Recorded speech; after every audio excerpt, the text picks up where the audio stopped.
I think there's always been this feeling that it's the worst time to buy a house. I'm sure even people paying £3 for a 4-bed semi in the peak boomer of it all were a little hesitant. But now it feels like months make a difference, not just years. I started looking at houses at the start of the year, 9 months ago, and things have changed even since then. I'm not complaining, I'm just trying to work through all of this. It's tough knowing that you're not that picky, there's not a lot you want from a house, yet still finding it difficult to find a house. Something that I only found out recently was that before 1996 in the UK, you couldn't get a buy-to-let mortgage.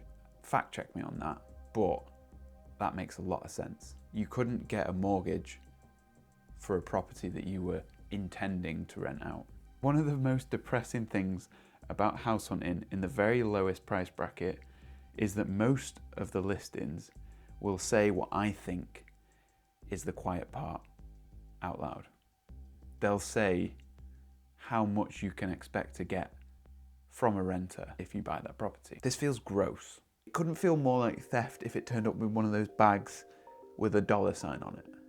There's a conceit that landlords provide housing for people, but they don't. The housing exists already. They just put themselves in the middle and offer it up at an inflated rate. I know, look, people need to rent houses. Often people need to rent houses, and there should be a rental market, but it should be well regulated. What there shouldn't be is a reduction of the amount of housing in that like first time buyer, that lower sector, that lower price bracket. That shouldn't be taken away by people who are then going to turn around, paint it magnolia, and charge you an extortionate amount for the privilege of moving to a home that you probably could have afforded if it wasn't for them.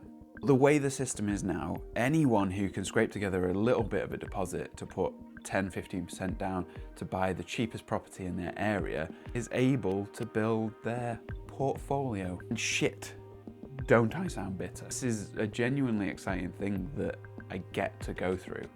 It's expensive, but because we've had our priorities straight for quite a while now, we're able to scrape together a decent sized deposit. We're able to have the time to go and look at these places. We're able to have the time to go and sit down with a mortgage advisor. Overall, we're very lucky, and we understand that. There's lots of people who wouldn't be able to do this, especially now, and we are. But the most exciting part of this is that when we've moved in, when we've stopped having to save for a deposit, I can go back to fixating on saving up to buy the latest camera gear to make me a better filmmaker. All right, I'll see you in the next one.